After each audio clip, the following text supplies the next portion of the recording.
Good evening.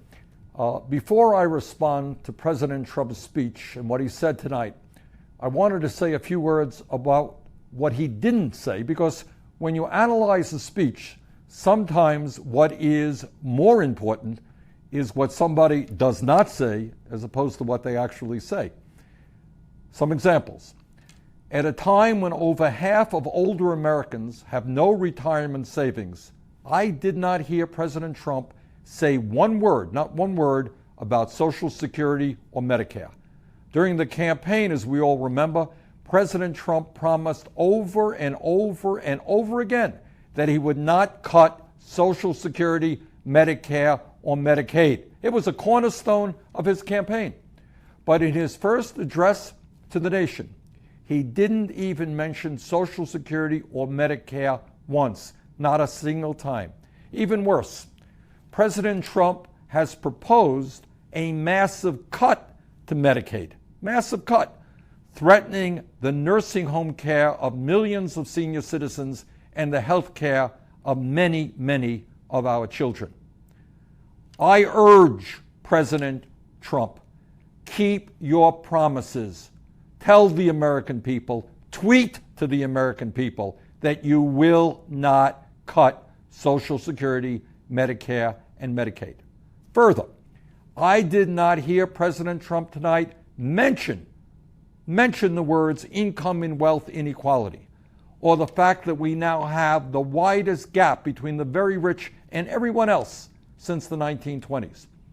I did not hear President Trump mention the fact that as a result of the disastrous Citizens United Supreme Court decision, a 5-4 decision, we now have a corrupt campaign finance system that is allowing billionaires to buy elections and undermine American democracy. How could you give a speech to the nation and not talk about that enormously important issue? Furthermore, not only did President Trump not mention the issue of voter suppression, what Republican governors are doing all over this country to make it harder for people to participate in our democracy, but the truth of the matter is his administration is now working overtime with Republican governors to make it harder for young people, low-income people, senior citizens, and people of color to vote. That is an outrage.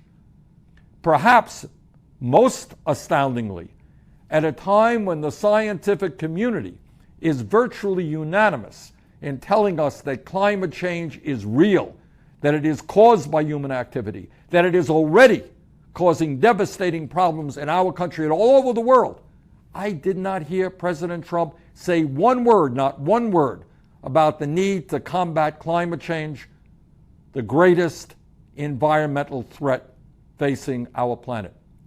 Not only did he not mention climate change, he pledged to increase our dependency on fossil fuels. Furthermore, at a time when we have more people in jail than any other country on earth, disproportionately African American, Latino, Native American, I did not hear President Trump say one word about how he was going to fix a broken criminal justice system. Yes, we must support the hard work of men and women in the police departments and the sheriff's departments all over this country. But we must end also the disgrace of having more people in jail than any other country on earth. Furthermore, at a time when we need the best educated workforce in the world to compete in a highly competitive global economy, I did not hear President Trump say one word, not one word, about the need to lower the cost of college and to do what countries all over the world are doing, and that is to make public colleges and universities tuition free. It's an enormously important issue, impacting millions of families throughout this country. Not one word about making colleges more affordable, not one word about addressing the crisis of student debt. During his campaign, President Trump told us that he was going to take on Wall Street and drain the swamp. Remember that? He was going to drain the swamp. Well, the swamp, big time, is now in his administration, which has more millionaires and billionaires than any presidential administration in history. Amazingly enough, for somebody who was going to drain the swamp, who was going to take on Wall Street, his chief economic advisor, Gary Cohn, is the former president of Goldman Sachs, one of the major financial institutions that paid billions of dollars in fines for their illegal activity. That's really draining the swamp. Needless to say, I did not hear President Trump say one word about another campaign promise that he made to the American people, and that was to reinstate the Glass-Steagall Act. Now, that's a little bit about what Trump did not say tonight. Let me just say a few words about what he did say. The truth is that some of what President Trump said tonight, it sounds good on the surface, but it doesn't sound so good if you dig just a little deeper beneath the surface. President Trump told us that we need to invest $1 trillion in our infrastructure, in our crumbling infrastructure, to create millions of new jobs. And you know what? He is absolutely right. That's something that I have been working on for years. But the specifics of the financing plan that he has provided us so far are absolutely wrong.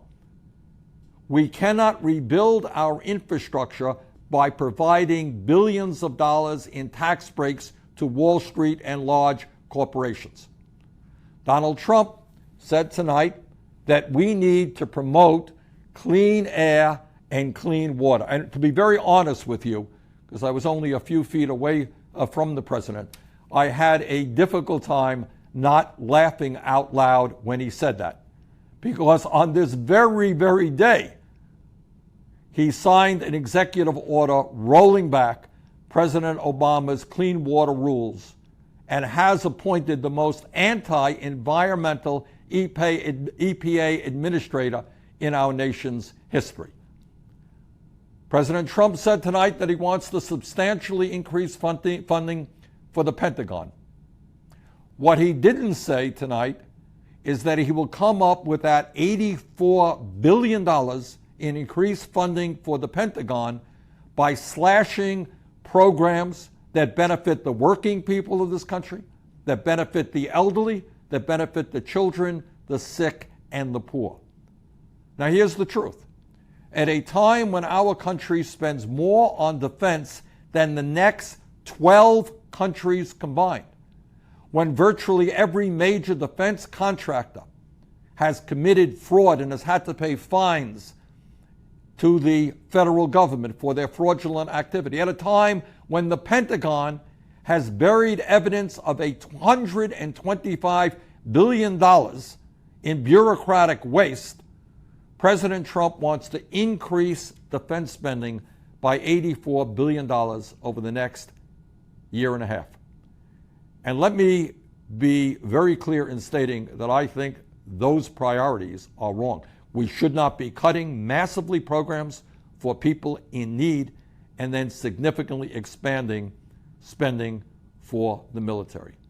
And let's be also clear. The $84 billion that President Trump wants to pump into the bloated Pentagon budget could, just as one example, provide free tuition at every public college and university in this country and begin to reduce the crushing burden of student debt in America. That is a choice. Do we add another $80+ billion to the Pentagon, or do we allow every qualified young American the ability to go to college tuition-free in a public college and university and substantially reduce student debt? I think the choice is clear. I think we do not need to greatly increase Pentagon spending. And while President Trump wants to slash programs that the elderly, the children, the sick, and the poorest Americans desperately rely on, he also thinks that it is a great idea to provide nearly $3 trillion in tax breaks to the top 1%. Middle class shrinking, 43 million people living in poverty, the rich doing phenomenally well, and Donald Trump wants to provide $3 trillion in tax breaks for the people on top. That is an outrage. Furthermore, President Trump claimed tonight that American corporations pay the highest tax rates in the world. We're going to have to lower substantially tax rates on large corporations. What he said is untrue, not true. According to the Government Accountability Office, one out of five large profitable corporations pays nothing, zero in federal income tax. Today, we are losing $100 billion in revenue every year because corporations are stashing their cash in the Cayman Islands and other offshore tax havens. These corporations don't need a tax cut.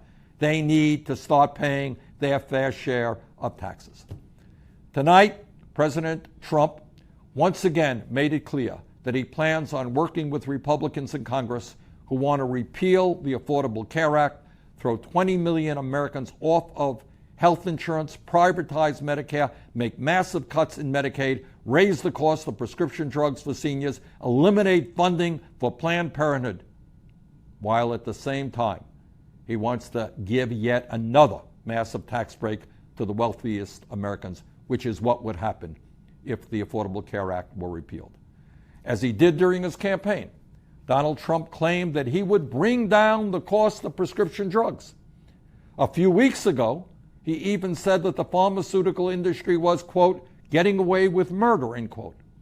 But if Donald Trump really wanted to take on the pharmaceutical industry, he would have told his Republican friends in the House and the Senate to pass legislation which I introduced today with 20 senators, allowing Americans to import safe, low-cost medicine from Canada. We should not have to pay the highest prices in the world for the medicine we use.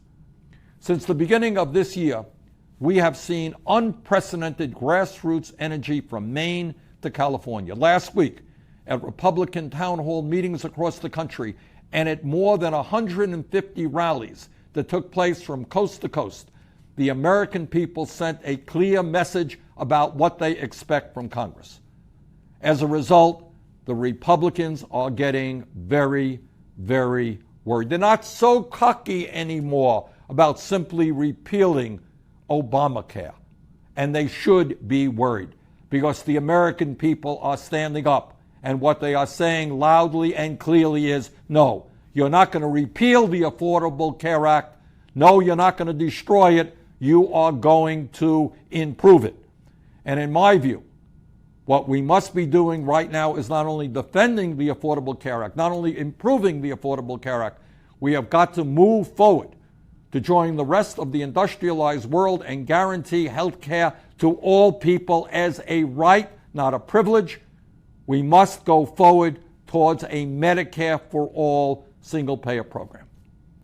But defeating these attempts to destroy the Affordable Care Act and transfer even more of our nation's wealth to Donald Trump and his billionaire friends is going to take all of us coming together and making our voices heard.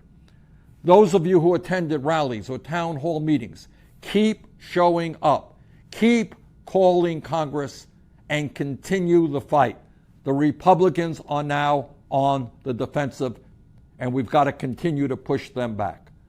Those of you who haven't taken action yet, we need your voices. We need your action. Only together, when millions of people stand up and fight for economic justice, for social justice, for racial justice, for environmental justice, only then can we create the political revolution that will turn this country around. Thank you all, and have a great evening.